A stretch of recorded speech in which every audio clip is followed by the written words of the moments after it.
1h30, 1h30, vamos seguindo em frente aqui com o Jornal da Recôncavo. Já está na linha para conversar, já está na linha não, está aqui presencialmente, né? Para ao vivo e em cores, para conversar conosco, o doutor Eduardo Cerqueira, que é urologista, ele atua no INCAR, aqui em Santo Antônio de Jesus. Doutor Eduardo, boa tarde, bem-vindo à Rádio Recôncavo mais uma vez, prazer lhe receber. Boa tarde, eu que agradeço o convite, né? A gente está aqui mais uma vez batendo um papo aí, esclarecendo a população, dando informações da área de saúde. Muito bem, sobre a sua área, urologia, né? Qual a ligação entre a urologia e a campanha do Maio Amarelo, que trata da prevenção sobre acidentes de trânsito? Veja só, nós hoje vivemos uma epidemia de acidentes de trânsito, né?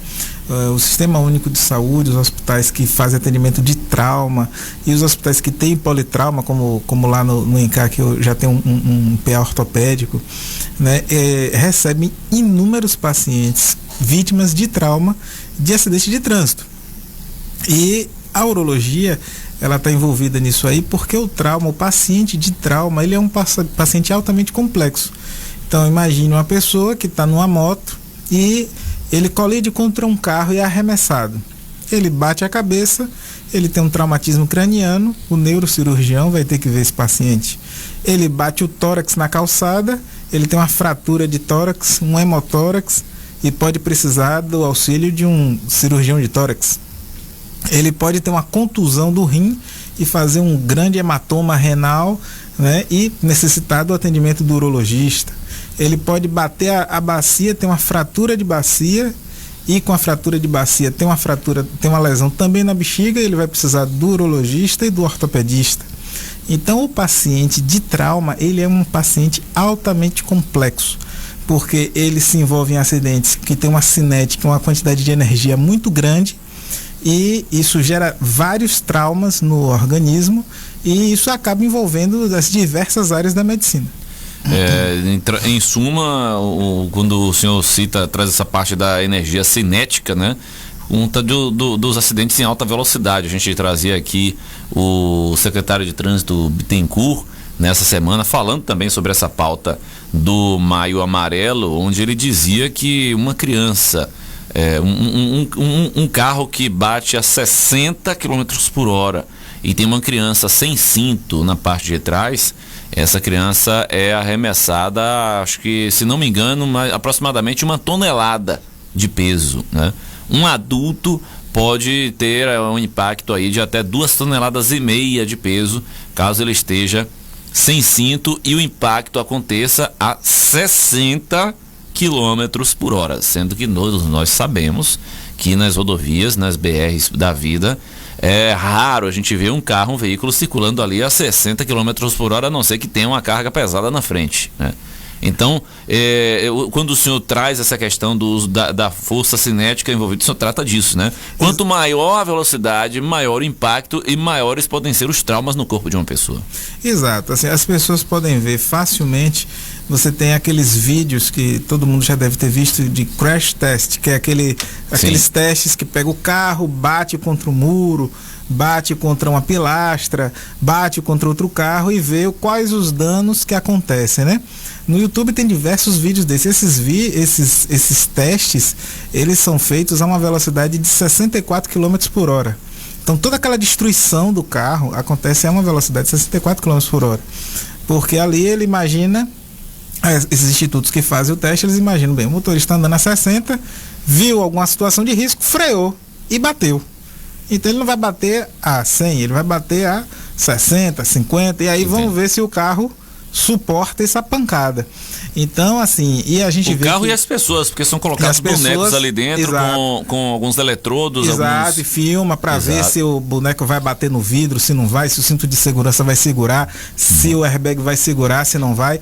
Então isso mostra, a cinética do trauma é algo assim, muito importante, né? E uma coisa que a gente observa muito é que as pessoas, elas, em sua grande parte, não vou dizer em maioria, mas uma grande parte da nossa população não se atenta a isso. Não é incomum na nossa cidade aqui, você está passando aqui à noite, você vê veículos, motocicletas passando em alta velocidade, né? E numa cidade que o trânsito... Na zona urbana, né? Na zona a gente urbana, não está nem falando de rodovia. Exato, que não permite isso, né? Então levando a quadros de acidentes muito graves.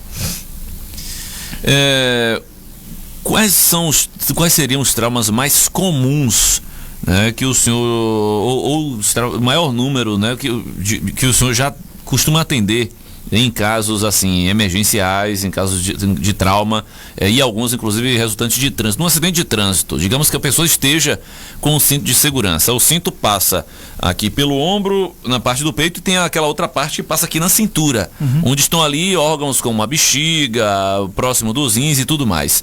Quais seriam os traumas mais comuns que o senhor costuma atender resultantes de acidente de trânsito? Os traumas mais comuns que a gente atende, assim, imensa maioria, o paciente ele não está com cinto, porque o paciente ele está numa moto. Essa é a imensa maioria do que a gente atende, são pessoas que estão em motocicleta, porque o carro, você tem uma segurança muito maior. Então, geralmente, para uma pessoa que bate um carro, ele chegar a precisar de um atendimento, ter uma lesão grave, ele estava numa velocidade muito grande, ele estava numa rodovia, ele estava numa situação de alto risco, né? E aí você tem geralmente um trauma muito intenso e muitas vezes até o óbito, pela quantidade de energia que ele recebeu. Agora, na moto, você vê muito, porque a gente percebe, isso aí é claro, muita imprudência de ultrapassagens indevidas, né? Querer cortar por contramão, passagem por locais muito estreitos, e aí você vê muitos acidentes. E o fato do motociclista, ele só ter de proteção o capacete, ele não tem mais nenhuma outra proteção ali, então ele é uma vítima muito fácil do trauma. Basta bater que ele é arremessado, e ele vai bater o tórax, ele vai bater o pescoço, ele vai ter diversas lesões, né? O que a gente mais vê é trauma envolvendo tórax, né? E traumatismo craniano, isso é bem comum. Ele tem algum grau de traumatismo craniano, com o capacete isso diminui bastante, mas a gente vê muito. Na urologia, o trauma mais comum que a gente vê é o trauma de rim, né? Esse é o que a gente mais vê, formando hematomas renais. Felizmente é a maioria de tratamento conservador, mas isso realmente é muito intenso, a gente percebe bastante, né? E o trauma mais grave, principalmente nesses pacientes, é o traumatismo craniano, porque geralmente deixa algum grau de sequela no paciente. No caso dos rins, né, trazendo para a sua área, o que é que pode dar a entender que dentro desse trauma os rins foram danificados? Seria sangue na urina? Qual seria o sinal? Geralmente o paciente ele vem com hematomas grandes nas costas, né, tem sangramento na urina, geralmente sangramento importante, com coágulo, retenção urinária, né? Quando tem trauma de bacia também, que é bem comum nesses acidentes de moto, você ter lesão de fêmur, né? Lesão de membros inferiores, né? De perna, de fêmur e de bacia. Então é muito comum o paciente vir com retenção urinária, porque quando tem o traumatismo da bacia, ou por edema dos tecidos, ele não consegue urinar, que o edema impede a passagem de urina pela uretra, ou lesão da própria uretra no trauma de bacia. Então aí você tem o paciente com retenção urinária, e esse aí também é muito comum, é o que a gente mais acaba vendo realmente. E a incidência é muito grande desses traumas, e o que a gente observa bastante é o elevado número de consumo de leitos de UTI. Hoje, em torno de 60% dos leitos de UTI do SUS são de politrauma. Causados na maioria das vezes por acidentes de trânsito? Acidentes de trânsito. Entendeu? Acidente de trânsito. Se a gente para observar assim, e a gente imaginar um acidente de moto em câmera lenta, realmente no impacto, o que é que está à frente ali do motociclista, né? Tem um tanque que está bem à frente da parte genitália, né? O tanque da moto bem em frente à parte da genitália, e o guidão da moto pega ali na parte das pernas, né? Do fêmur e tudo mais. Uma perna que está dobrada e apoiada naquele apoio ali dos pés, né? Exato. E na imensa maioria das vezes ele é arremessado, porque a moto vai bater. Na hora que você bater a moto, ela vai sofrer uma desaceleração intensa, ou porque ela bateu numa pedra, ou porque ela bateu no fundo do outro carro, ou porque ela desviou e deslizou pelo chão, e ele acaba sendo arremessado. E no que ele é arremessado, você tem traumas em várias partes do corpo do paciente. Porque pode também o paciente ir enrolando ali. Enrolando, né? Exato. Você tem perda de substância, geralmente lesões grandes na perna, no braço. Isso é muito comum. Você vê uma pessoa que teve um acidente de moto, aquele ralado enorme, entendeu? Às vezes com exposição de gordura, porque passou raspando pelo asfalto. Então, as principais lesões são essas. E a mais drástica de todas é o traumatismo craniano. Porque de todas essas lesões, você vai ter problemas sérios. Tipo, o paciente com a lesão de trauma grave renal, ele pode perder o rim, né? Pode ter que passar por uma cirurgia de urgência, pode ter que fazer uma cirurgia ortopédica, pode ter um encurtamento da perna por causa daquele trauma. Mas quando ele tem o traumatismo craniano, aí você tem a lesão neurológica ou o trauma raquimedular, e aí você tem o paciente que vai ficar o resto da vida com uma restrição importante para ele e para a família, né? Porque você tem um paciente ali que está numa situação de dependência, ele passa a ter uma dependência muito grande, uma dependência social da família e da sociedade. Essa parte de ocupação de leitos de UTI, ela acaba impactando em outros atendimentos, né? Outros atendimentos importantes, que poderiam, por exemplo, tirar algumas pessoas que estão, por exemplo, na fila de regulação, né? Com certeza. Assim, não é incomum você ter uma indicação de uma cirurgia eletiva, né? E você suspender a cirurgia eletiva porque não tem lá vaga de UTI. A vaga que estava reservada de noite para cirurgia de manhã foi ocupada pelo acidente que teve, o paciente precisou e foi para lá. Então, tanto que assim, uma das coisas que mais gera dificuldade, por exemplo, é quando você tem um hospital geral que ele atende trauma e paciente oncológico. Porque os pacientes oncológicos, uma boa parte, vão ser cirurgias de grande porte que vão precisar de vaga de UTI. E se o hospital atende trauma, a UTI fica lotada com trauma, e quando você vai operar o paciente oncológico, você não consegue. Tanto que hoje, vocês podem observar que no SUS você tem unidades que acabam sendo separadas, né? A unidade de tratamento oncológico geralmente não está na maioria dos municípios. Tem município que está, mas na maioria dos municípios ela não está mais ligada ao hospital de trauma, justamente porque quando você liga, você não consegue atender adequadamente, porque você marca a cirurgia, quando o paciente interna, mas a vaga de UTI aqui está ocupada, porque teve um acidente ontem ali e ocupou a vaga. Pronto. Muitas vezes a gente sabe que cenas assim acontecem, por exemplo, em hospitais de grande porte, né? Como é a situação no INCAR, né? Como está estruturado o INCAR para lidar também com essas questões e atendimentos nesse sentido, oriundos do trânsito, inclusive, hoje em dia? O INCAR, ele é um hospital geral hoje, tá? Ele tem o atendimento dessa parte de trauma voltada principalmente para a parte ortopédica, né? Então, você tem o trauma, geralmente acidentes que são de leve a moderada intensidade. A parte de neurocirurgia no INCAR, ela existe, mas você não tem um sobreaviso geral de neurocirurgia para atender todos os traumas. Então, esses traumas mais graves, eles acabam indo para o hospital regional, porque tem a neurocirurgia lá 24 horas, porque aí realmente precisa. Né? Então o INCAR está voltado mais para a questão de traumas mais leves, né? Tem uma equipe de cirurgia geral atendendo, tem a urologia, que dá o suporte nos casos necessários, né? E a ortopedia, que é que toca o carro-chefe lá dessa parte, porque realmente você tem muitas lesões aí, principalmente de membros, né? Braço, perna, por queda e por acidentes também, que você tem uma intensidade bem grande na cidade. Essa importância da presença 24 horas de um neurocirurgião, por conta disso que o senhor falou, né? Dos traumas na cabeça, que são mais intensos. Os traumas mais complexos, você precisa ter neurocirurgia 24 horas, porque a qualquer momento o paciente tem um TCE e trauma de sistema nervoso central, tempo é neurônio, né? Então, tipo, se o paciente está traumatizado, está tendo uma hemorragia ali, se não conter, ele vai evoluir com sequelas graves ou por óbito. Muito bem, conversando hoje então com o Dr. Eduardo Cerqueira, logo quando ele chegou, ele que é urologista do INCAR, já esteve aqui conosco tratando de alguns outros assuntos, né?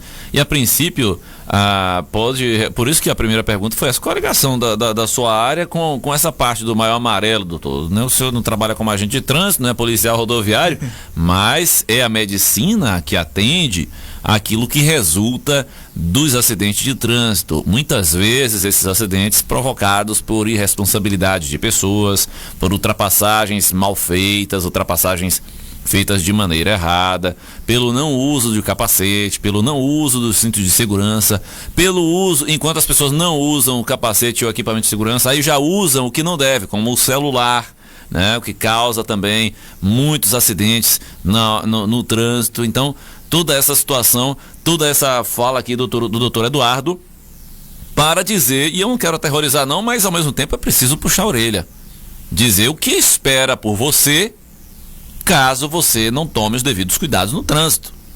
O que espera por você é a mesa de cirurgia, é o ferimento, é a sequela para o resto da vida, é o osso quebrado, é o risco de morte. Infelizmente, a gente precisa dizer isso para as pessoas, porque infelizmente basta fazer uma viagem, pegar a BR daqui uma distância, não precisa ser tão grande, para a gente ver as muitas irresponsabilidades que são cometidas. O doutor Eduardo viaja também é condutor, né?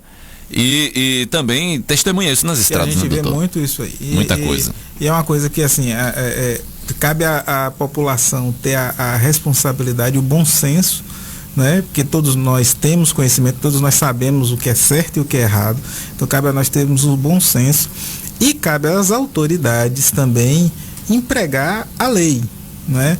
Porque eu acho que, assim, enquanto não há punição realmente severa das irregularidades de trânsito, as pessoas se sentem à vontade a continuar cometendo o erro. E aí depois vai pagar da forma mais cara. Um abraço aí pro doutor, um abraço para ele também. Estou acompanhando aqui atentamente a entrevista, né? E a gente sabe que essa grande quantidade, né, que acabam levando pessoas para o hospital, sofrendo traumas, né, doutor? É por conta, de fato, da imprudência de muitos condutores.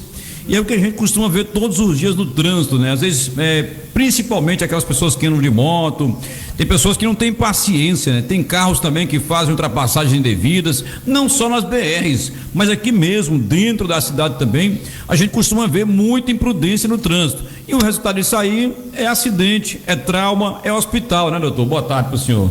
Boa tarde, exatamente. Essa epidemia de acidentes e de traumas e de lesões é que a gente precisa realmente trabalhar, né? Esse mês é um mês para dar uma ênfase nisso, porque é uma situação que a gente vive hoje de uma calamidade. O povo tá assim, né? Inflamado no trânsito, né? Muita gente agoniada, não quer esperar a vez do outro, né? Vai na frente, ultrapassa quando não deve ultrapassar, é de moto, é de carro, né? Eu até perguntei aqui semana passada, né, Jane, para o secretário Bittencourt, que é do trânsito aqui de Sage, né? De fato, de concreto, quais as campanhas que a prefeitura esse ano está realizando no trânsito, né? Porque só falar às vezes não basta, né? É preciso ir para ruas, levar equipes para rua para conscientizar, né? As pessoas que andam de carro, que andam de moto, porque isso, né, vai trazer um trânsito muito mais tranquilo e menos pessoas também nos hospitais, né? Não é isso? Agora eu vejo eu tenho um ponto de vista que, na verdade, assim, acho que conscientizar é importante.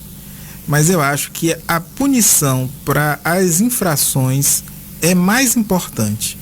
Porque, infelizmente, é só a gente pensar. Se você tiver um cruzamento bem perigoso, um cruzamento da morte, vamos dizer assim, tem um cruzamento da morte aqui a 5 km de Santo Antônio. Se você botar uma placa gigante lá, dizendo, motorista, freie, risco de acidente iminente. Uns vão frear, mas acho que boa parte só vai olhar a placa e não vai fazer nada. Alguns nem vai olhar a placa. Agora, se você botar um radar lá e botar 60 km, vai ter gente freando a 40. Então, assim, acho que essa coisa da pessoa saber que se ela faz errado, ela vai ter um custo, mesmo não precisa ser alto. Você bota uma multa de 70, 50 reais, ninguém quer pagar. Então, se você botar uma punição, mesmo leve, a pessoa saber que se ela faz errado, ela vai ter que pagar, a gente tem uma outra resposta. Porque do jeito que a gente vive hoje, realmente a gente vive numa situação, é só olhar os hospitais que atendem trauma, é uma situação verdade. Triste. E o detalhe, doutor, aqui na cidade de Santo Antônio de Jesus, eu não me lembro, Jane, de ter radar aqui na cidade, né? O cara anda livremente, cara avança a faixa de pedestre, né? Toma o direito do outro. Eu não vejo aqui, sei que tem câmeras na cidade, mas não para radares, né? Com limitadores de velocidade. Uma cidade como Santo Antônio de Jesus, que já tem aí, né, mais de 100 mil habitantes, já era para estar funcionando. Né? Não só nas rodovias que cortam aqui, que é o DENIT que faz trabalho, que coloca esses radares aí, né? Que às vezes eu acho que tem até demais, né? Às vezes tem um a cada 2 quilômetros. Já é um exagero. Mas dentro da cidade de Santo Antônio de Jesus, Jânio, eu não me recordo de ter visto aqui o radar, o chupa-cabra, o que queiram chamar, Jânio. Dentro da cidade de Santo Antônio de Jesus realmente não tem. A gente não tem. Eu não sei quais são exatamente os critérios estabelecidos pela engenharia de trânsito que justifiquem a colocada de um radar, mas dentro de Santo Antônio acho que não há avenida como a gente tem, por exemplo, na entrada de Cruz das Almas. Nós temos uma avenida principal que ela é longa, né? Ela tem assim uma distância bem grande até chegar no centro da cidade. É uma reta grande, enorme. Ali tem radares, naquela rodovia ali tem radares. Em Salvador, como a gente tem avenidas que são bem longas, então também ao longo dessas avenidas tem radares. Santo até Antônio no não tem. Subúrbio da capital exato. Tem, todo tem. Santo Antônio não tem avenidas tão longas assim. E também a cada período, a cada distância, o que justificaria a implementação de um radar, a gente tem aqui sinaleiras. Então, que já são, de certa maneira, uma forma de barrar, né, a avenida, acho que mais longa que nós temos aqui, horário, viu, talvez Jânio? seja a Rua da Linha, mas a gente tem diversos redutores de velocidade também ao longo da Rua da Linha, que são os quebra-molas. Muito bem. Doutor Eduardo, muito obrigado pela sua participação aqui no programa. Doutor Eduardo Cerqueira, muito obrigado pela sua participação. Você atende todos os dias no INCAR, doutor? No INCAR tem urologista todos os dias, né? Eu atendo segunda, terça e sexta. Tem um colega Marcos que eu atende na quarta e na quinta. Agora a gente já tem urologista também em Cruz e na Ilha também. Doutor, tem uns amigos aqui na rádio, né? Eu não vou citar nomes aqui, mas tem uns que dizem que só deve procurar urologista depois dos 50. Fala aí para eles aí que é o ministério que é depois dos 40, viu, doutor? Exatamente, né? Não pode esperar tanto tempo assim não, porque tem pacientes aí que vêm apresentando doença bem mais cedo, né? A gente tem diagnosticado cada vez mais cedo câncer de próstata e as pessoas têm que passar no seu acompanhamento, fazer sua avaliação para evitar de descobrir um mal já numa situação difícil. Qual seria a idade para a gente começar, doutor? Os pacientes, a gente começa já realmente o acompanhamento a partir dos 40 anos de idade. Jânio, você tem quantos, Jânio? 40 anos e já sou acompanhado. Ah, então já foi lá, né? Ô Isaac, e você, Isaac? Faltando 8 anos ainda. Você deveria ir logo, viu? Não, tá cedo. Você deveria ir logo. Tá cedo, tá cedo. Aí, você, Sandro, Naldo, Joselito deve ter ido umas 500 vezes, né? O Frois também umas 10. Quem mais, Jânio?